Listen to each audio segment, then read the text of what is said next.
ਸ਼੍ਰੀ ਵਾਹਿਗੁਰੂ ਸਾਹਿਬ ਜੀ।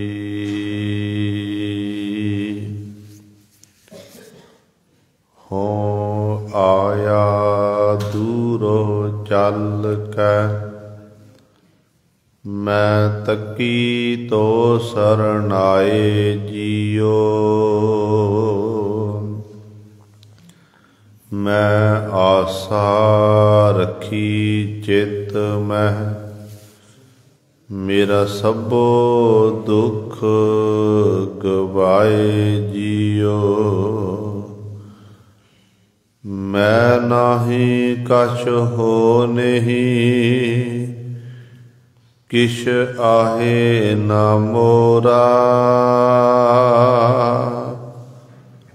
ਔਸਰ ਲੱਜਾ ਰਾਖ ਲਿਓ, ਸਦਨਾ ਜਨ ਤੋਰਾ।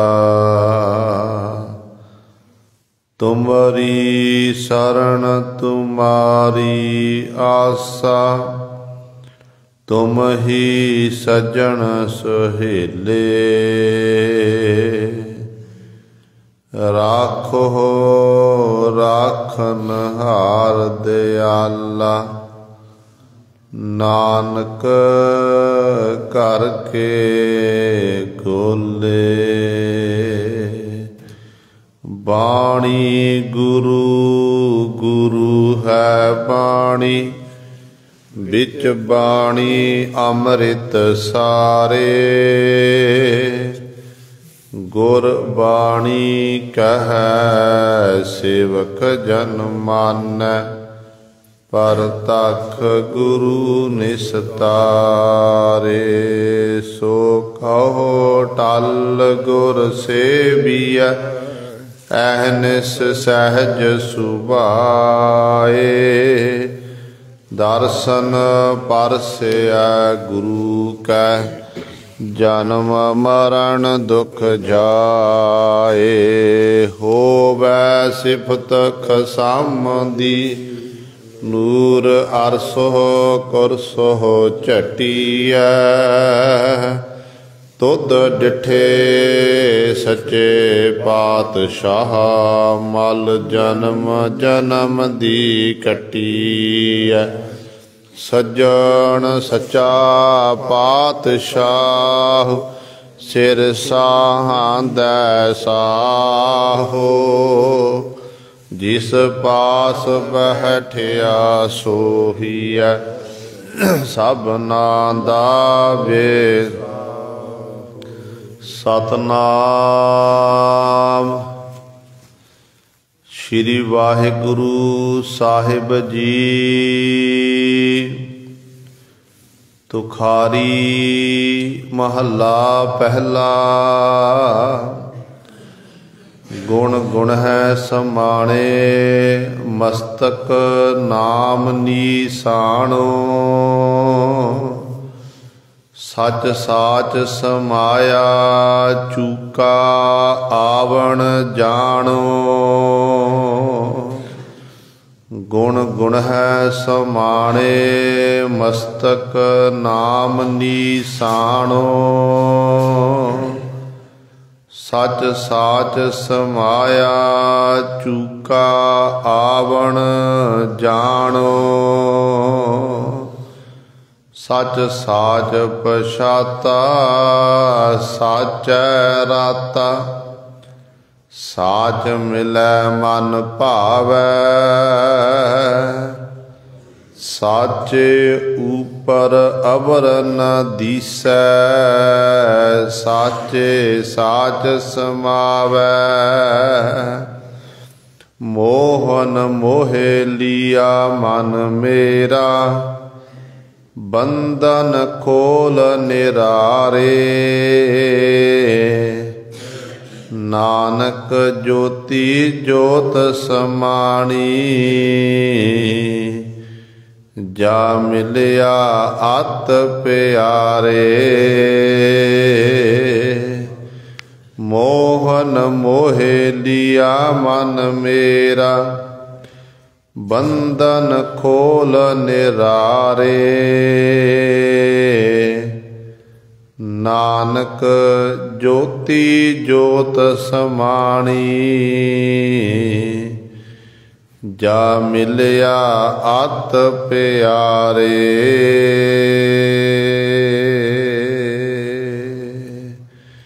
ਵਾਹਿਗੁਰੂ ਜੀ ਕਾ ਖਾਲਸਾ, ਵਾਹਿਗੁਰੂ ਜੀ ਕੀ ਫਤਿਹ।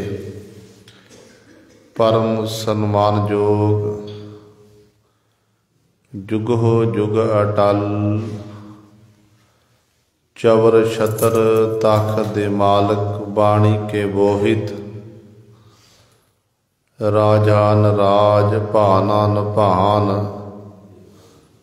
ਦੇਵਾਨ ਦੇਵ ਉਪਮਾ ਮਹਾਨ। ਸਮਰੱਥ ਗੁਰੂ ਸਰਬ ਸ਼ਕਤੀਮਾਨ, ਗੱਦੀ ਤੇ ਬਿਰਾਜਮਾਨ। ਧੰਨ ਧੰਨ ਸਾਹਿਬ ਸ੍ਰੀ ਗੁਰੂ ਗ੍ਰੰਥ ਸਾਹਿਬ ਸੱਚੇ ਸਤਿਗੁਰੂ ਜੀ ਦੀ ਪਾਵਨ ਪਵਿੱਤਰ ਨਿੱਘੀ ਗੋਦ ਅੰਦਰ ਜੁੜ ਬੈਠੇ ਗੁਰੂ ਰੂਪ ਗੁਰੂ ਸਵਾਰੇ ਸਤ ਸੰਗੀ ਜਨੋ। ਆਪਾਂ ਸਾਰੇ ਹੀ ਵਡਭਾਗੇ ਹਾਂ ਜੋ ਦਸ਼ਮੇਸ਼ ਪਿਤਾ ਗੁਰੂ ਕਲਗੀਧਰ ਸਤਿਗੁਰੂ ਧੰਨ ਧੰਨ ਸਾਹਿਬ ਸ੍ਰੀ ਗੁਰੂ ਗੋਬਿੰਦ ਸਿੰਘ ਮਹਾਰਾਜ ਜੀ ਦੀ ਚਰਨ ਛੋਹ ਧਰਤੀ ਗੁਰਦੁਆਰਾ ਮੰਜੀ ਸਾਹਿਬ ਆਲਮਗੀਰ ਵਿਖੇ ਅੰਮ੍ਰਿਤ ਵੇਲੇ ਤੋਂ ਹਾਜ਼ਰੀਆਂ ਭਰ ਕੇ ਸਤ ਸੰਗਤ ਕਰਕੇ ਸਤਿਗੁਰੂ ਮਹਾਰਾਜ ਜੀ ਦੀਆਂ ਖੁਸ਼ੀਆਂ ਪ੍ਰਾਪਤ ਕਰ ਰਹੇ ਹੋ। ਪਾਤਸ਼ਾਹ ਜੀ ਦੇ ਪਾਵਨ ਦਰਬਾਰ ਵਿੱਚ ਅੰਮ੍ਰਿਤ ਵੇਲੇ ਤੋਂ ਸਜੇ ਹੋਏ ਦੀਵਾਨਾਂ ਵਿੱਚ ਸ਼੍ਰੀ ਆਸਾ ਜੀ ਕੀ ਵਾਰ ਦੇ ਕੀਰਤਨ ਆਪ ਸੰਗਤਾਂ ਨੇ ਸ਼ਰਵਣ ਕੀਤੇ ਹਨ। ਸੋ ਆਓ ਗੁਰੂ ਸਵਾਰਿਓ, ਸਮਾਂ ਹੈ ਜੋ ਚੱਲ ਰਹੀ ਲੜੀਵਾਰ ਗੁਰਬਾਣੀ ਦੀ ਕਥਾ। ਤੁਖਾਰੀ ਰਾਗ ਦੇ ਵਿੱਚੋਂ ਗੁਰੂ ਨਾਨਕ ਸਾਹਿਬ ਮਹਾਰਾਜ ਦੀ ਪਾਵਨ ਬਾਣੀ ਸੰਤਾਂ ਦੀ ਵਿਚਾਰ ਆਪ ਸੰਗਤਾਂ ਸ਼ਰਵਣ ਕਰਦੀਆਂ ਆ ਰਹੀਆਂ ਹਨ। ਕੱਲ੍ਹ ਵਾਲੀ ਵਿਚਾਰ ਦੇ ਵਿੱਚ ਆਪ ਜੀ ਨੇ 1112 ਅੰਕ ਤੇ ਦੂਸਰੇ ਬੰਦ ਦੀ ਵਿਚਾਰ ਸ਼ਰਵਣ ਕੀਤੀ ਸੀ, ਜਿਹਦੇ ਵਿੱਚ ਸਤਿਗੁਰੂ ਗੁਰੂ ਨਾਨਕ ਸਾਹਿਬ ਮਹਾਰਾਜ ਨੇ ਸਾਨੂੰ ਇਹ ਸਮਝਾਇਆ ਕਿ ਜਿਹੜਾ ਪਰਮੇਸ਼ਰ ਵਾਹਿਗੁਰੂ ਹੈ ਉਹ ਸਾਰੀਆਂ ਥਾਵਾਂ 'ਤੇ ਰਮਿਆ ਹੋਇਆ ਹੈ। ਉਹਦਾ ਕਣ ਕਣ ਵਿੱਚ ਵਾਸਾ ਹੈ, ਤੇ ਜਲਾਂ ਵਿੱਚ, ਥਲਾਂ ਵਿੱਚ, ਧਰਤੀ, ਆਕਾਸ਼ ਇਤਿਆਦਿਕ ਸਾਰੀਆਂ ਥਾਵਾਂ 'ਤੇ ਉਹ ਵਾਹਿਗੁਰੂ ਦਾ ਵਾਸਾ ਹੈ। ਤੇ ਉਹ ਵਾਹਿਗੁਰੂ ਸਾਰੀਆਂ ਥਾਵਾਂ 'ਤੇ ਰਮਿਆ ਹੋਇਆ, ਪਰ ਉਸ ਮਾਲਕ ਨੂੰ ਦੇਖਣਾ ਕਿਵੇਂ ਹੈ? ਤੇ ਸਤਿਗੁਰੂ ਕਹਿੰਦੇ ਗੁਰ ਸ਼ਬਦ ਦੇ ਰਾਹੀਂ। ਜੋ ਸ਼ਬਦ ਦਾ ਅਭਿਆਸ ਕਰਦੇ ਜਾਵਾਂਗੇ, ਸ਼ਬਦ ਸੁਰਤੀ ਦਾ ਸੁਮੇਲ ਹੋਵੇਗਾ, ਫਿਰ ਕਹਿੰਦੇ ਉਸ ਪਰਮੇਸ਼ਰ ਨੂੰ ਆਪਣੇ ਹਿਰਦੇ ਰੂਪੀ ਘਰ ਦੇ ਵਿੱਚੋਂ ਹੀ ਦੇਖਿਆ ਜਾ ਸਕਦਾ। ਪਰ ਸਤਿਗੁਰੂ ਜੀ ਸ਼ਬਦ ਦਾ ਅਭਿਆਸ ਕਿਵੇਂ ਕਰਨਾ? ਤੇ ਸਤਿਗੁਰੂ ਕਹਿੰਦੇ ਗੁਰੂ ਵਾਲੇ ਬਣ ਕੇ, ਗੁਰੂ ਦੇ ਲੜ ਲੱਗ ਕੇ। ਗੁਰੂ ਜਿਹੜਾ ਹੈ ਉਸ ਮਾਲਕ ਪ੍ਰਭੂ ਨਾਲ ਇਕਮਿਕ ਹੈ। ਗੁਰੂ ਤਿੰਨਾਂ ਭਵਨਾਂ ਦੀ ਸੋਝੀ ਗਿਆਨ ਗੁਰੂ ਨੂੰ ਹੈ। ਤਿੰਨ ਲੋਕ ਜਿਹੜੇ ਨੇ ਨਾ, ਹਿੰਦੂ ਮਤ ਅਨੁਸਾਰ ਮਾਤ ਲੋਕ, ਸਵਰਗ ਲੋਕ, ਪਤਾਲ ਲੋਕ ਆਪੇ ਮੰਨਦੇ ਆ। ਇਹ ਜਿੰਨੇ ਵੀ ਲੋਕ ਹਨ, ਜਿੰਨੇ ਵੀ ਬ੍ਰਹਿਮੰਡ ਹਨ, ਤਿੰਨਾਂ ਭਵਨਾਂ ਦੇ ਵਿੱਚ ਉਸ ਮਾਲਕ ਦਾ ਵਾਸਾ ਹੈ। ਗੁਰੂ ਸਮਰੱਥ ਹੈ, ਮਾਲਕ ਦਾ ਰੂਪ ਹਨ, ਤੇ ਪਰਮੇਸ਼ਰ ਦਾ, ਵਾਹਿਗੁਰੂ ਦਾ ਅੰਤ ਨਹੀਂ ਪਾਇਆ ਜਾ ਸਕਦਾ। ਤੇ ਵਾਹਿਗੁਰੂ ਨੇ ਅਨੇਕਾਂ ਰੰਗਾਂ ਰੂਪਾਂ ਦੇ ਵਿੱਚ ਇਹ ਸ੍ਰਿਸ਼ਟੀ ਸਿਰਜਣਾ ਕੀਤੀ, ਅਨੇਕਾਂ ਜੀਵ ਜੰਤੂ ਬਣਾਏ, ਮਨੁੱਖ ਬਣਾ ਦਿੱਤਾ, ਤੇ ਮਨੁੱਖ ਨੂੰ ਆਖ ਦਿੱਤਾ ਕਿ ਇਸ ਧਰਤੀ ਮੈਂ ਤੇਰੀ ਸਿਕਦਾਰੀ, ਇਸ ਧਰਤੀ ਉੱਤੇ ਤੇਰੀ ਸਰਦਾਰੀ ਹੈ। तू 84 ਲੱਖ ਜੂਨਾਂ ਦਾ ਸਰਤਾਜ है, तू ਐਵੇਂ ਆਪਣੇ ਮਨੁੱਖਾ ਜਨੂੰ ਅਜਾਈ ਨਾ ਉਗਾਣਾ ਕਰ।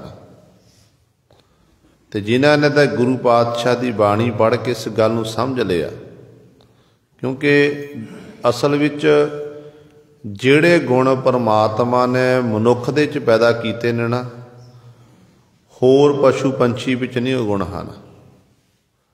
ਮਨੁੱਖ ਨੂੰ ਸਭ ਤੋਂ ਵੱਡੀ ਗੱਲ ਹੈ, ਪਰਮਾਤਮਾ ਨੇ ਬੁੱਧੀ ਦੇਣਾ ਕੀਤੀ ਹੈ, ਮੱਤ ਦਿੱਤੀ ਹੈ, ਸੋਚਣ ਤੇ ਸਮਝਣ ਦੀ ਸ਼ਕਤੀ ਦੇਣਾ ਕੀਤੀ ਹੈ।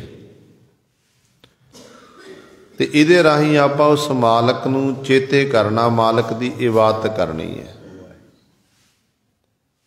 ਪਰ ਜੇ ਖਾ ਲਿਆ, ਪੀ ਲਿਆ, ਸੋ ਲਿਆ ਇਤਿਆਦਿਕ ਕੁਟੰਬ ਵਧਾ ਲਿਆ, ਇਹਦੇ ਵਿੱਚ ਲੱਗਿਆ ਰਿਹਾ, ਉਹ ਤਾਂ ਕੋਈ ਸਫਲਤਾ ਨਹੀਂ ਹੈ। ਕਿਉਂਕਿ ਕੁਟੰਬ ਤਾਂ ਪਸ਼ੂ ਪੰਛੀ ਵਧਾਉਂਦੇ ਨੇ, ਪਸ਼ੂ ਪੰਛੀਆਂ ਦੇ ਵੀ ਬੱਚੇ ਹੁੰਦੇ ਨੇ, ਉਹਨਾਂ ਦਾ ਅੱਗੇ ਪਰਿਵਾਰ ਵੱਧਦਾ ਏ। ਅਸਲ ਵਿੱਚ ਇਹ ਜੀਵਨ ਨਹੀਂ ਹੈ। ਗ੍ਰਸਥ ਵਿੱਚ ਰਹਿੰਦਿਆਂ ਹੋਏ ਜਿੱਥੇ ਆਪਣੇ ਪਰਿਵਾਰ ਦਾ, ਗੁਰੂ ਪਾਤਸ਼ਾਹ ਦੀ ਕਿਰਪਾ ਦੇ ਨਾਲ ਪਰਿਵਾਰ ਵਿੱਚ ਰਹਿਣਾ, ਪਰਿਵਾਰ ਦਾ ਵਾਧਾ ਹੋਣਾ, ਇਹ ਗੁਰੂ ਦੀ ਕਿਰਪਾ ਨਾਲ ਸਭ ਕੁਝ ਹੁੰਦਾ ਹੈ। ਉੱਥੇ ਨਾਲ ਜਦੋਂ ਇਹ ਦਾਤਾਂ ਪ੍ਰਾਪਤ ਹੁੰਦੀਆਂ ਹਨ, ਦਾਤਾਂ ਪ੍ਰਾਪਤ ਕਰਕੇ ਵਾਹਿਗੁਰੂ ਦਾ ਸ਼ੁਕਰ ਕਰਨਾ, ਗੁਰੂ ਦਾ ਸ਼ੁਕਰ ਕਰਨਾ ਹੈ। ਸਿਮਰਨ ਕਰਨ ਦੇ ਲਈ, ਬੰਦਗੀ ਕਰਨ ਦੇ ਲਈ ਹੀ ਅਸਲ ਦੇ ਵਿੱਚ ਸਾਨੂੰ ਇਹ ਦੇਹੀਆਂ ਪ੍ਰਾਪਤ ਹੋਈਆਂ ਹਨ। ਪਰ ਜੇ ਇਸ ਦੇਹੀ ਦੇ ਰਾਹੀਂ ਆਪਾਂ ਉਸ ਮਾਲਕ ਦਾ ਸਿਮਰਨ ਨਹੀਂ ਕੀਤਾ, ਫਿਰ ਇਹ ਦੇਹੀ ਸਾਡੀ ਕਿਸੇ ਕੰਮ ਨਹੀਂ ਹੈ। ਗੁਰੂ ਪਾਤਸ਼ਾਹ ਜੀ ਕਹਿੰਦੇ ਨੇ ਕਿ ਭਾਈ ਜਿਹੜਾ ਉਹ ਪਰਮਾਤਮਾ ਨੇ ਅਨੇਕਾਂ ਰੰਗਾਂ ਦੇ, ਅਨੇਕਾਂ ਪ੍ਰਕਾਰ ਦੀਆਂ ਜਿਹੜੇ ਜੀਵ ਜੰਤੂ ਪੈਦਾ ਕਰ ਦਿੱਤੇ, ਕਿਸੇ ਨੂੰ ਕੋਈ ਰੰਗ ਬਖਸ਼ਿਆ, ਕਿਸੇ ਨੂੰ ਕੁਛ ਬਖਸ਼ਿਆ, ਪਰ ਕਹਿੰਦੇ ਗੱਲ ਇਹ ਹੈ ਵਾਹਿਗੁਰੂ ਨੇ ਸਾਰੇ ਜੀਵ ਜੰਤੂ ਪੈਦਾ ਕਰਕੇ, ਪਰਮਾਤਮਾ ਇੱਕ ਹੈ ਤੇ ਸਾਰਿਆਂ ਵਿੱਚ ਉਹ ਜਾ ਕੇ ਵਾਹਿਗੁਰੂ ਸਮਾ ਗਿਆ ਤੇ ਹਰ ਇੱਕ ਨੂੰ ਵਾਹਿਗੁਰੂ ਦਾਤਾਂ ਦੇਈ ਜਾ ਰਿਹਾ। ਉਹ ਦਰ ਦੇ ਭੰਡਾਰੇ ਭਰੇ ਹੋਏ ਨੇ।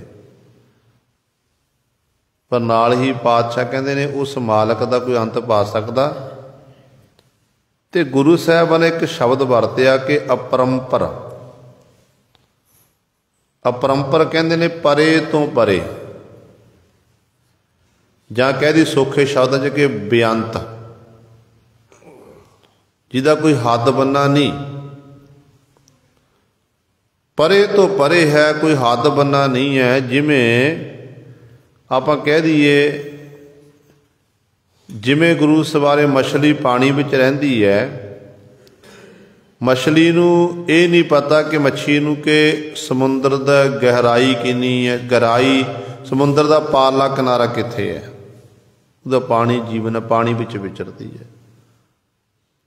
ਇਸੇ ਤਰ੍ਹਾਂ ਪਰਮਾਤਮਾ ਜਿਹੜਾ ਹੈ ਉਹ ਪਰੇ ਤੋਂ ਪਰੇ ਹੈ। ਹਾਂ, ਜੇਕਰ ਕੋਈ ਜੀਵ ਉਸ ਮਾਲਕ ਦੀ ਅਰਾਧਨਾ ਕਰੇ, ਗੁਣਾਂ ਦਾ ਗਾਇਨ ਕਰੇ, ਤੇ ਪਰਮਾਤਮਾ ਵਾਲੇ ਗੁਣ ਜਿਹੜੇ ਨੇ ਉਹ ਜੀਵ ਦੇ ਅੰਦਰ ਪੈਦਾ ਹੋ ਜਾਂਦੇ ਨੇ। ਵਾਹਿਗੁਰੂ ਵਾਲੇ ਗੁਣ ਜੀਵ ਅੰਦਰ ਪੈਦਾ ਹੋ ਜਾਂਦੇ ਨੇ। ਪਰ ਜੇ ਉਹ ਸੋਚੇ ਕਿ ਮੈਂ ਇਹ ਗੁਣ ਪ੍ਰਾਪਤ ਕਰਕੇ ਰੱਬ ਦਾ ਅੰਤ ਪਾ ਲਿਆ, ਇਹ ਬਹੁਤ ਵੱਡੀ ਗਲਤ ਫਹਿਮੀ ਹੈ। ਇਹ ਨਹੀਂ ਹੋ ਸਕਦਾ। ਉਹਦਾ ਅੰਤ ਕੋਈ ਨਹੀਂ ਪਾ ਸਕਿਆ, ਨਾ ਪਵੇਗਾ, ਨਾ ਅੱਗੇ ਗੁਰੂ ਸਿਰੇ ਕੋਈ ਪਾਉਣ ਵਾਲਾ ਹੋਵੇਗਾ। ਉਹਨੂੰ ਆਪਣੇ ਅੰਤ ਦਾ ਉਹਨੂੰ ਆਪ ਹੀ ਪਤਾ ਹੈ। ਜੇ ਪ੍ਰਮਾਤਮਾ ਦਾ ਅੰਤ ਪਾ ਲਿਆ, ਫਿਰ ਉਹਨੂੰ ਕਿਸੇ ਨੇ ਬੇਅੰਤ ਨਹੀਂ ਆਖਣਾ। ਇਹ ਸੱਚਾਈ ਹੈ। ਬੇਅੰਤ ਨੂੰ ਤਾਂ ਆਖਿਆ ਜਾਂਦਾ ਕਿ ਉਹਦਾ ਕੋਈ ਅੰਤ ਨਹੀਂ ਹੈ। ਜੇ ਉਹਦਾ ਅੰਤ ਪੈ ਗਿਆ, ਫਿਰ ਉਹ ਪਰਮਾਤਮਾ ਨਹੀਂ ਹੈ। ਕਿਉਂਕਿ ਵਾਹਿਗੁਰੂ ਪਰਮਾਤਮਾ ਦਾ ਕੋਈ ਹੱਦ ਬੰਨਾ ਨਹੀਂ ਹੈ। ਇਸ ਕਰਕੇ ਪਾਤਸ਼ਾਹ ਕਹਿੰਦੇ ਨੇ ਉਹ ਪਰੇ ਤੋਂ ਪਰੇ ਹੈ। ਆਪ ਹੀ ਜੀਵਾਂ ਨੂੰ ਪੈਦਾ ਕਰਦਾ, ਜੀਵਾਂ ਦੀ ਵਿਥਾਪਨਾ ਕਰਦਾ, ਜੀਵਾਂ ਨੂੰ ਫਿਰ ਉਹ ਲੈਤਾ ਵੀ ਆਪ ਕਰਦਾ ਹੈ। पर कहते गल ये है कि वाहिगुरु का कोई अंत नहीं पा सकता, जो उन्होंने भाउंदा उही करता है। कहते इस तरह वो वाहिगुरु ये गुरु सवारे आप जी ने कल वाली विचार सारी विचार श्रवण की सी। अज सतगुरु तीसरे बंद द्वारा सानू पावन उपदेश बख्शिश कर रहे हैं।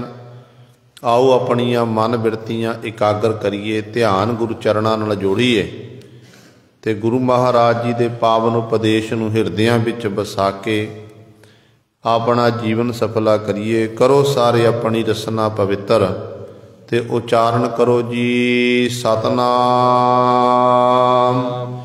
श्री वाहिगुरु साहिब जी। गुण गुण है समाणे मस्तक नाम नीसाणो। सच साच समाया चूका आवण जानो। धन गुरु नानक दे महाराज जी अगले बंद द्वारा बख्शिश कर रहे हैं कि जिन्हां दे मत्थे उत्ते नाम दा निशान हुंदा है, जिहड़े धुरों दरगाहों अपने लेख लिखा के आए हुंदे ने, वो फिर जीव परमात्मा दे गुणां दा गैन करते हैं। मता मन विच ये विचार करना कि आपां गुरु घर आके बैठे हुए हैं, आपां नहीं बैठे हैं, सानू गुरु साहबान जी खुद लैके आए ने। साडे मत्थे दे कुछ चंगे कर्म लिखे हुए ने, जिस करके सानू गुरु साहबान ने अपनी गोद च बैठने का सुभागा सानू बख्शिश किया है। ते कई परिवार तो ऐसे भी हैं जिहड़े गुरु घरां विच रहिंदे ने, गुरु घरां कंधां सांझियां ने, उन्हां नूं हुक्म नहीं हुंदा मत्था टेकण दा। इहदा मतलब की है कि साडे चंगे कर्म नहीं लिखे हुए परमात्मा वल्लों, कर्म लिखे हुए ने, ते जिस करके आपां गुरु की हजूरी च बैठे हाँ, कथा सुनते कीर्तन सुनते हैं जां होर सेवावां करते हैं, ये भागां तो बिना प्राप्त नहीं हुंदियां। पता नहीं किन्ने चंगे कोई कर्म कीते जिस करके सानू ये घड़ी मिली है गुरु की हजूरी च बैठण दा समा। साडे सारे जिन्ने भी आपां काम धंधे जिंदगी च करदे ना, बचपन तो लैके अंत समय तक सारे लिखे जाते हैं, पर जिहड़े ये आपां कर्म कर रहे हैं, जिहड़ा आ साडा गुरु की हजूरी च बैठ के कथा सुननी, कीर्तन सुनना, सेवावां करनियां, इहदा सानू बहुत वड्डा लाभ प्राप्त होना। पर मनमुख जीव इस गल नूं नहीं समझेगा। गुरमुख ने ना वो समझ जाते हैं, क्योंकि पता नहीं कदों कदों वो घड़ी आनी, समा आवेगा, गुरु ने किरपा करनी कि साडे हिरदियां विच एक किणका मात्र सतगुर का नाम बस जावे। जदों अभ्यास करते जावांगे, बंदगी करते जावांगे, फिर गुरु सवारियो साडे हिरदे अंदर वो नाम का वासा होवेगा।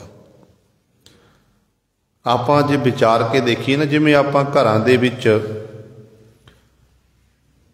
मकान बनाते हैं तो रोशनदान रखे होंदे ने, रोशनदानां दे राही अंदर सानू ऑक्सीजन भी प्राप्त होंदी है, हवा भी क्रॉस होंदी है। पर कई बारी उन्हां रोशनदानां दे राही जदों बड़ी तेजी दा झक्खड़ चले, हवा चले, हवा चलन दे नाल फिर गुरु सवारियो अंदर घरां विच मिट्टी घट्टा भी आ जांदा है, धूड़ भी आ जांदी है। ते असल विच साडे शरीरां दी, साडे नेत्रां दी हालत भी ऐसी है। ते परमात्मा ने ये साडे नेत्र जिहड़े दो नेत्र ने ना, शरीर रूपी घर नूं चानना देण दे लई वाहिगुरु ने ये दो रोशनदान रख दिते ने। जेकर असीं इन्हां नेत्रां राहीं अपने गुरु दे इष्ट दे दीदार करिए, सतगुरां दी बाणी पढ़ीए, फिर तो साडे अंदर वो ऑक्सीजन जाएगी, हवा जाएगी, जिहदे नाल सानूं लाभ प्राप्त होवेगा, साडा जीवन जिहड़ा वधिया होवेगा। पर जे असीं ना नेत्रां नाल पराया रूप तकदे रहीए, किसी दा माड़ा सोचते रहीए, हर समय गलत ही देखीए, फिर गुरु सवारिओ वो एक तरह जिवें हवा चलण नाल झक्खड़ चलण अंदर मिट्टी घटा जांदा ना, ते साडे अंदर भी वो कूड़ा करकट इकट्ठा हो रहा है। जिहो जिहा आपां देखांगे ओहो जिहा साडा मन ओहो जिहा हो जावेगा। संगत विच आके बैठांगे, गुरु कीआं कथा कहानियां सुनांगे, कीर्तन सुनांगे, सेवावां करांगे, ते साडे अंदर दा कूड़ा करकट धोता जावेगा, साफ होवेगा। इस करके सतगुरु कहते हैं जिहड़े गुरु की गल चल रही, गुरु की हजूरी च बैठना, मत्थे ते भाग, जिहदे मत्थे दे चंगे भाग हुंदे ने, वो साहिबां दी हजूरी विच आके बैठदे, वो फिर उस मालक दे गुणां दा गैण करदे हन। गुण गैण करके वो गुण है समाने, गुण है कहंदे ने परमेश्वर, गुण है समाने, गुण गैण करके गुण है परमेश्वर विच ही वो समा जाते ने, भाव परमेश्वर का ही रूप बन जाते ने। हर जन ऐसा चाहिए जैसे हर ही होए। भगत कबीर जी ने 4 श्लोक उच्चारण किए ने कि हरि दा दास, हरि दा सेवक किहो जिहा होना चाहिए। आप जी ने श्रवण किया। भगत कबीर जी कहते ने, कबीर रोड़ा होए रो बाटका, तज मन का अभिमान, ऐसा कोई दास होए ताहि मिले भगवान। कहते रोड़े जैसा जीवन होना चाहिए जिहदा अपना अभिमान छड़ दवे, ते इस तरह उस मालक नूं रोड़े जैसा जीवन बना के अपना उस मालक नूं प्राप्त कर लवे। फिर विचार अगे गई, सुरती अगे गई, भगत जी दी कहण लगे नहीं, रोड़े विच तां औगण है, जिहड़ा होर इस मार्ग ते चलदा हो, जे रोड़ा राह च पिया होवे ना, कई वारी ठेडा वजदा, ठोकर वजदी है, ठोकर वजण दे नाल बंदे दे सट चोट लग जांदी, डिग जांदा है। जे मैं रोड़ा बन के राह विच बैठ गया, खलो गया, आउंदे जद भगती मार्ग ते चलण वाले होर राही ने ना, उन्हां नूं रुकावट खड़ी हो सकती है। फिर कहण लगे रोड़े जैसा जीवन सही नहीं। कहण लगे कबीर रोड़ा हुआ ता क्या भया, पंथी को दुख दे, ऐसा तेरा दास होए, ज्यों धरनी मह खेह। कहंदे जिवें मिट्टी है ना धरती उत्ते मिट्टी खे, इहो जिहा कहंदे हे परमात्मा तेरा दास है, तेरा सेवक होना चाहिए। फिर विचार अगे होर सोच मंडल च पहुंचे, कहने नहीं, मिट्टी विच औगण है। मिट्टी विच औगण किहड़े ने? जदों हवा चलदी ना ते मिट्टी उड्डदी है, जीव दे नेत्रां च पै जांदी है, जीव दे वस्त्रां नूं लपेट दिंदी है, होर बहुत सारा नुकसान करती है। इस करके मिट्टी जैसा जीवन सही नहीं। कहन लगे कबीर खे हुई तो क्या भया, जो उड लागै अंग, हर जन ऐसा चाहिए, ज्यों पानी सर्वंग। कहन लगे जे इस तरह मिट्टी उड़दी है, अंग लपेड़, वस्त्र लपेड़ दिंदी है, ते मिट्टी जैसा जीवन सही नहीं। कहंदे हरि दा जन, हरि दा प्यारा जिहड़ा है, ਉਹਦਾ जीवन पानी जैसा होना चाहिए। पानी जीव दीयां लोड़ां पूरीआं करदा, पानी नाल साडी प्यास बुझदी है, पानी नाल साडे घर दे काम सवरदे, साडे वस्त्र धोते जांदे ने, साडी फसल हुंदी है, ते पानी जैसा जीवन। फिर विचार अगे गई, कहण लगे नहीं, पानी विच औगण है, पानी नूं धुप्पे रख दईए, पानी गर्म हो जांदा ਪਾਣੀ ਨੂੰ ਆਪਾਂ ਛਾਵੇਂ ਰੱਖੀਏ ਤੇ ਪਾਣੀ ਠੰਡਾ ਹੋ ਜਾਂਦਾ ਹੈ। ਤੇ ਗੁਰ ਜਿਹੜਾ ਗੁਰਮੁਖ ਪਿਆਰਾ ਹੈ, ਹਰੀ ਦਾ ਜਨ ਹੈ, ਉਹਦਾ ਪਾਣੀ ਤੋਂ ਵੀ ਵਧੀਆ ਜੀਵਨ ਹੋਣਾ ਚਾਹੀਦਾ। ਪਰ ਜੀਵਨ ਕਿਹੋ ਜਿਹਾ? ਕਹਿੰਦੇ ਹਰੀ ਦੇ ਜੈਸਾ ਹੀ ਜੀਵਨ ਹੋਣਾ ਚਾਹੀਦਾ ਹੈ। ਫਿਰ ਕਹਿਣ ਲੱਗੇ ਕਬੀਰ ਪਾਣੀ ਹੁਆ ਤਾਂ ਕਿਆ ਭਇਆ, ਸੀਰਾ ਤਾਤਾ ਹੋਏ, ਹਰ ਜਨ ਐਸਾ ਚਾਹੀਐ, ਜੈਸਾ ਹਰ ਹੀ ਹੋਏ। ਹਰੀ ਦਾ ਜਨ ਹਰੀ ਜੈਸਾ ਹੀ ਹੋਣਾ ਚਾਹੀਦਾ। ਦੇਖੋ ਆਪਾਂ ਦੇਖਦੇ ਹਾਂ ਕਿ ਕਈ ਜੀਵ ਪਰਮੇਸ਼ਰ ਦਾ ਆਰਾਧਨਾ ਕਰਦੇ, ਉਹਦਾ ਸ਼ੁਕਰ ਕਰਦੇ ਨੇ, ਤੇ ਹਰੀ ਫਿਰ ਵੀ ਉਸੇ ਤਰ੍ਹਾਂ ਰਹਿੰਦਾ ਹੈ। ਕਈ ਜੀਵ ਹੰਕਾਰ ਵਿੱਚ ਅਫਰ ਕੇ, ਗੁੱਸੇ ਵਿੱਚ ਆ ਕੇ ਪਰਮਾਤਮਾ ਨੂੰ ਗਾਲਾਂ ਵੀ ਕੱਢ ਦਿੰਦੇ ਨੇ, ਤੇ ਪਰਮਾਤਮਾ ਫਿਰ ਵੀ ਕੁਝ ਨਹੀਂ ਆਖਦਾ। ਹਰੀ ਦੇ ਜਨ ਵਿੱਚ ਵੀ ਹਰੀ ਜੈਸੇ ਗੁਣ ਹੋਣੇ ਚਾਹੀਦੇ ਹਨ। ਜਿਹਦੇ ਵਿੱਚ ਇਹ ਗੁਣ ਪੈਦਾ ਹੋ ਜਾਂਦੇ ਨੇ, ਅਸਲ ਵਿੱਚ ਉਹ ਹਰੀ ਦਾ ਜਨ, ਹਰੀ ਦਾ ਪਿਆਰਾ ਹੈ। ਹਰੀ ਦਾ ਜਨ ਉਹ ਹੈ ਜਿਹਦੇ ਅੰਦਰ ਪਰਮਾਤਮਾ ਦੇ ਗੁਣ ਸਮਾਏ ਹੁੰਦੇ ਨੇ, ਜਿਹਦੇ ਅੰਦਰ ਨਾ ਕਿਣਕਾ ਏਕ ਜਿਸ ਜੀਵ ਵਸਾਵੈ, ਤਾਂ ਕਿ ਮਹਿਮਾ ਗਨੀ ਨਾ ਆਵੈ। ਜਿਹਦੇ ਅੰਦਰ ਕਿਣਕਾ ਮਾਤਰ ਪਰਮਾਤਮਾ ਦਾ ਨਾਮ ਵਸਿਆ ਹੁੰਦਾ ਏ, ਅਸਲ ਵਿੱਚ ਉਹ ਹਰੀ ਦਾ ਜਨ, ਹਰੀ ਦਾ ਸੇਵਕ ਹੈ। ਫਿਰ ਉਹ ਹਰੀ ਦੇ ਗੁਣਾਂ ਦਾ ਗੈਣ ਕਰਦਾ, ਤੇ ਗੈਣ ਕਰਕੇ ਤੇ ਗੁਣਹਿ ਸਮਾਣੇ, ਗੁਣਹਿ ਪਰਮੇਸ਼ਰ ਵਿੱਚ ਹੀ ਉਹ ਸਮਾ ਜਾਂਦਾ ਹੈ। ਤੇ ਪਰਮੇਸ਼ਰ ਦੇ ਗੁਣਾਂ ਦਾ ਗੈਣ ਕਿਵੇਂ ਕਰਨਾ ਹੈ, ਕਿਵੇਂ ਸਿਫਤ ਸਲਾਹ ਕਰਨੀ ਹੈ, ਇਹ ਵੀ ਸਾਨੂੰ ਸਤਿਗੁਰੂ ਮਹਾਰਾਜ ਦੱਸ ਰਹੇ ਨੇ। ਪਾਤਸ਼ਾਹ ਦਾ ਫਰਮਾਨ ਕਿ ਇੰਝ ਬੇਨਤੀ ਕਰੋ ਪਰਮਾਤਮਾ ਦੇ ਚਰਨਾਂ 'ਚ ਕਿ ਵਾਹਿਗੁਰੂ ਊਚ ਅਪਾਰ ਬੇਅੰਤ ਸੁਆਮੀ, ਕੌਣ ਜਾਣੈ ਗੁਣ ਤੇਰੇ, ਗਾਵਤ ਉਧਰ ਹੈ ਸੁਣਤੇ ਉਧਰ ਹੈ, ਬਿਨਸੇ ਪਾਪ ਕਨੇਰੇ, ਪਸ਼ੂ ਪਰੇਤ ਮੁਗਧ ਕੋ ਤਾਰੈ, ਪਾਹਣ ਪਾਰ ਉਤਾਰੇ, ਨਾਨਕ ਦਾਸ ਤੇਰੀ ਸਰਨਾਈ, ਸਦਾ ਸਦਾ ਬਲਿਹਾਰੇ। ਗੁਰੂ ਪਾਤਸ਼ਾਹ ਜੀ ਸਾਨੂੰ ਸਮਝਾਇਆ ਕਿ ਇਸ ਤਰੀਕੇ ਨਾਲ ਬੇਨਤੀ ਕਰਨੀ ਹੈ ਪਰਮਾਤਮਾ ਦੇ ਚਰਨਾਂ 'ਚ, ਤੇ ਵਾਹਿਗੁਰੂ ਨੇ ਫਿਰ ਆਪ ਬਖਸ਼ਿਸ਼ ਕਰਨੀ, ਰਹਿਮਤ ਕਰਨੀ ਹੈ। ਫਿਰ ਉਹ ਗੁਣ ਗੈਣ ਕਰਕੇ ਉਸ ਮਾਲਕ ਦੇ ਵਿੱਚ ਹੀ ਅਭੇਦ ਹੋ ਜਾਂਦਾ, ਲੀਨ ਹੋ ਜਾਂਦਾ ਹੈ। ਇਸ ਕਰਕੇ ਪਤਾ ਨਹੀਂ ਜ਼ਿੰਦਗੀ ਗੁਰੂ ਸਰ ਕਦੋਂ ਸਮਾਪਤ ਹੋ ਜਾਣੀ ਹੈ। ਜਿਵੇਂ ਵਰਖਾ ਹੋਈ, ਕੱਚਾ ਰਾਹ ਹੋਵੇ, ਵਰਖਾ ਹੋਈ ਹੋਵੇ, ਧਰਤੀ ਸਾਰੀ ਗਿੱਲੀ ਹੋਵੇ, ਆਪਾਂ ਆਪਣਾ ਜਿਹੜਾ ਕਦਮ ਹੈ ਫੂਕ ਫੂਕ ਕੇ ਧਰਤੀ ਉੱਤੇ ਰੱਖਦੇ ਹਾਂ, ਤਾਂ ਕਿ ਜੇ ਸਾਡਾ ਪੈਰ ਤਿਲਕ ਕੇ ਆਪਾਂ ਡਿੱਗ ਸਕਦੇ ਹਾਂ ਤੇ ਸਾਨੂੰ ਸੱਟ ਚੋਟ ਲੱਗ ਸਕਦੀ ਹੈ।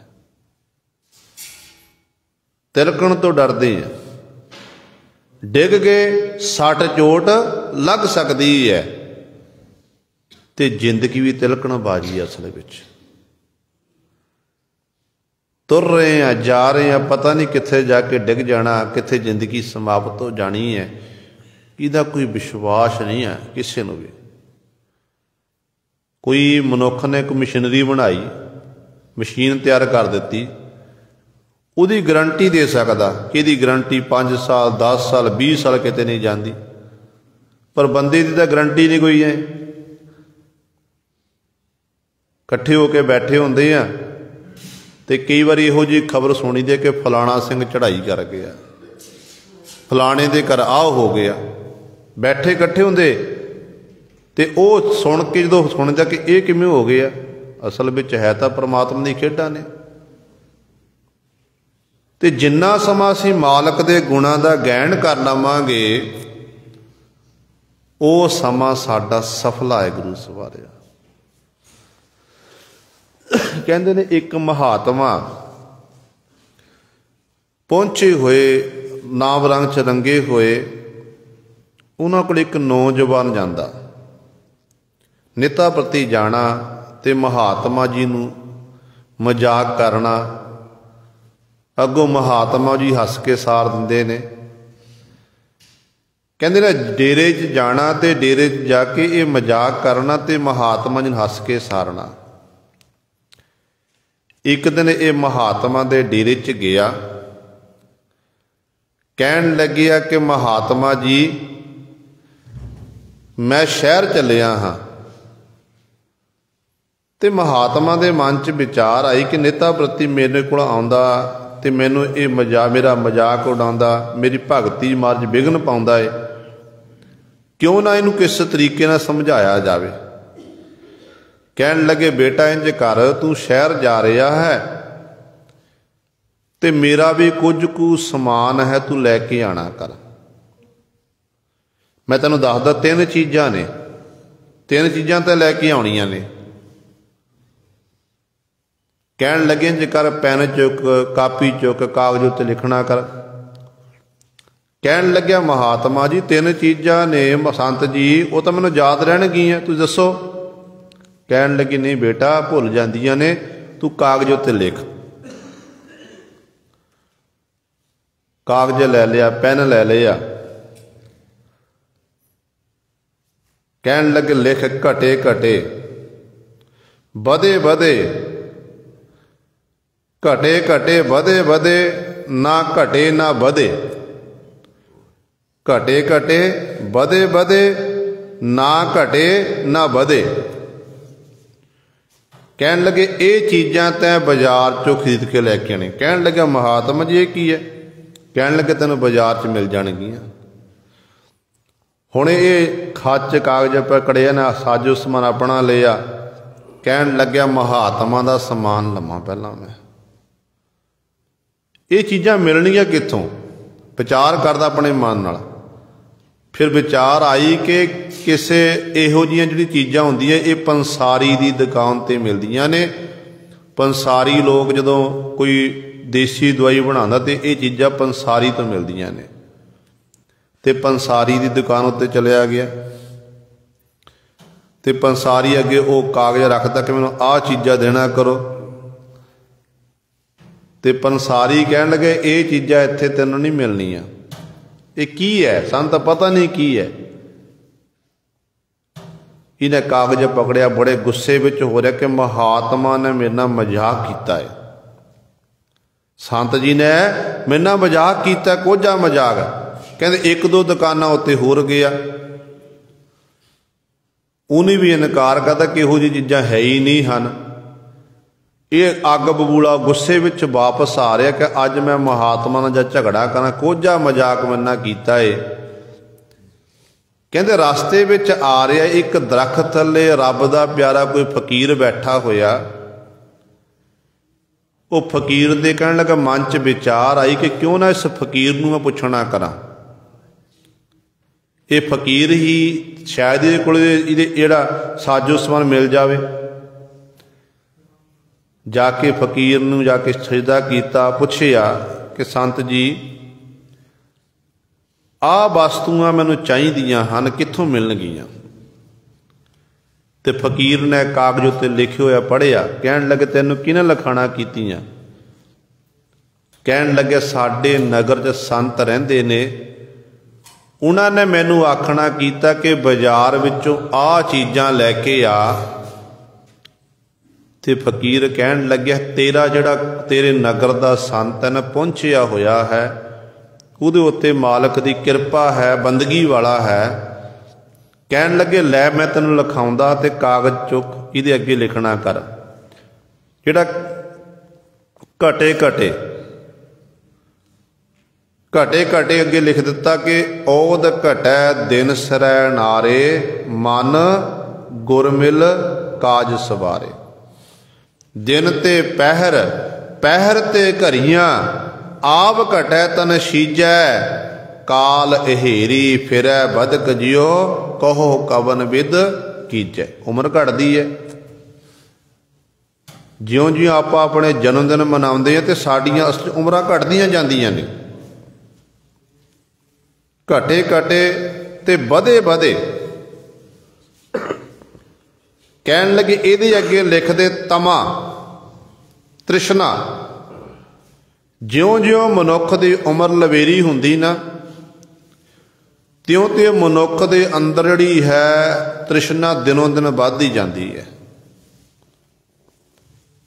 पहला बचपन च ये सोचदा कि बड़ा हो के मैं कोई कारोबार खोलां, कारोबार खोल लिया, फिर परिवार आ गया, बच्चियां वाला हो गया, ब्याह शादी हो गई, फिर ये सोच जिहड़े मेरे साडे मापे सोच साडे बाबत कि साडे बच्चे की करनगे, अगे हुण बच्चियां दे भविष्य बाबत सोचण लग पिया।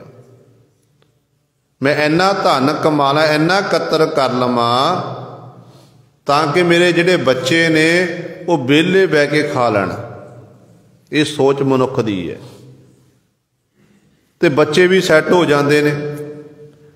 तमा होर वध गई, बच्चियां दी शादी हो गई ते हुण कहंदा मैं पोतरियां दा मुख देखां ते मेरे पोतरियां दी मैं शादी देख लवां, आ कर लवां, आ कर लवां। ते तमा जिहड़ी है उधरों समा आ जांदा, बुलावा आउंदा है, पर तमा मनुख दी खत्म नहीं हुंदी, तृष्णा खत्म नहीं हुंदी है।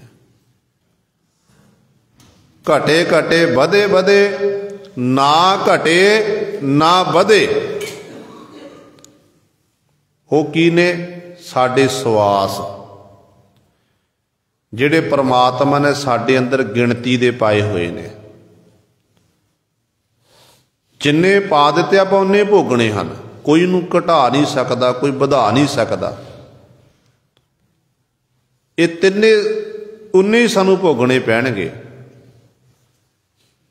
कहण लगे ये तिन्ने सवाल ने, ये सवालों का उत्तर ये है भाई। ते गुरु सवारे फिर वो महात्मा कोल गया, जाके खिमा मंगी कि मैं तुहानूं सारी जिंदगी इन्ना समा तुहानूं मजाक करदा रहा, तुसीं मेरे कवाड़ खोल दिते ने। सो गुरु सर गल चल रही सी कि परमात्मा दे गुणां दा गैन करिए, पता नहीं जिंदगी लीला कदों समाप्त हो जानी है। जे वाहिगुरू दे गुणां दा गैन करांगे, उहदे गुण गा के आपां उहदे विच ही अभेद हो सकते हाँ, लीन हो सकते हाँ। पर सतगुरु कहंदे ने मस्तक नाम निशानो, जिन्हां दे मत्थे उत्ते नाम दा निशान हुंदा है, जिन्हां उत्ते मालक दी किरपा हुंदी है, वो फिर वाहिगुरू दे गुणां दा गैन करदे हन। ते गुण है समाणे, गुण गैन करके गुण है परमेश्वर विच वो समा जांदे ने, परमेश्वर दा ही रूप बन जाते हैं। तो इसे तरह पातशाह कहते हैं सच साच समाया चूका आवण जाणो। फिर जिहड़े सच विच समा जाते परमेश्वर च लीन हो जाते ने, तो गुरु पातशाह जी फिर उन्हां उत्ते किहड़ी बख्शिश हुंदी है। तो सतगुरु कहते ने सच्चे परमेश्वर दे गुण गैन करके सच विच भेद हुंदे हन। उन्हां दा आवागुण दा चक्कर जिहड़ा है चुक्किया चूका खत्म हो जाता है। भाव वो जम्मण मरण तो रहत हो जाते ने, उस वाहिगुरू दे विच ही लीन हो जाते हैं। सच साच पछाता साचै राता, साच मिलै मन भावै। गुरु साहबान जी बख्शिश करते जिहड़े सच साच पछाता, जिहड़े सच प्रतगी बने, जिन्हां ने सच्चे नाम का सहारा लेना कीता, वो सच्चे परमेश्वर दे गुणां दा गैन करके सच नूं पहचान लैंदे ने, सच विच ही अभेद हो जान लीन हो जाते ने। ते साच मिलै मन भावै, सच्चा परमेश्वर दा नाम नूं मिल जांदा। जंज कह लीए जिस परमेश्वर की आराधना करता है वो वाहिगुरू दी नूं प्राप्ति हो जाती है। ते इहो जे फिर जीव जिहड़े ने उस वाहिगुरू नूं परमेश्वर नूं भावै चंगे लगदे हन, उहदे मन नूं भा जांदे हन। साचे ऊपर अबर न दिसै, साचे साच समावै। गुरु पातशाह जी कहंदे फिर उन्हां गुरमुखां नूं सच्चे परमेश्वर तो बिना कोई होर कोई दिसदा नहीं है। परमेश्वर दे नाम तो बिना होर को चंगा नहीं लगता है। ਤੇ ਇਸ ਤਰ੍ਹਾਂ ਉਹ ਸੱਚੇ ਦੇ ਗੁਣ ਗਾਇਨ ਕਰਕੇ ਸੱਚ ਵਿੱਚ ਸਮਾ ਜਾਂਦੇ ਹਨ। ਕਦੇ ਵੀ ਉਸ ਮਾਲਕ ਦੇ ਨਾਮ ਨੂੰ ਵਿਸਾਰਦੇ ਨਹੀਂ ਹਨ। ਮੋਹਨ ਮੋਹੇ ਲੀਆ ਮਨ ਮੇਰਾ, ਬੰਧਨ ਖੋਲ ਨਿਰਾਰੇ। ਗੁਰੂ ਨਾਨਕ ਪਾਤਸ਼ਾਹ ਮਹਾਰਾਜ ਬਖਸ਼ਿਸ਼ ਕਰਦੇ ਹਨ ਕਿ ਜਦੋਂ ਇਹ ਸੁਣਿਆ ਕਿ ਸੱਚੇ ਦੇ ਗੁਣ ਗਾਇਨ ਕਰਕੇ ਜੀਵ ਸੱਚ ਵਿੱਚ ਸਮਾ ਜਾਂਦਾ ਹੈ, ਜ਼ਿੰਦਗੀ ਜਿਹੜੀ ਹੈ ਇਹ ਦਿਨ ਤੇ ਰਾਤ ਘਟਦੀ ਜਾ ਰਹੀ ਹੈ, ਤੇ ਗੁਰੂ ਪਾਤਸ਼ਾਹ ਜੀ ਕਹਿਣ ਲੱਗੇ ਕਿ ਭਾਈ ਮੈਂ ਵੀ ਉਸ ਮਾਲਕ ਦੇ ਗੁਣਾਂ ਦਾ ਗਾਇਨ ਸ਼ੁਰੂ ਕੀਤਾ।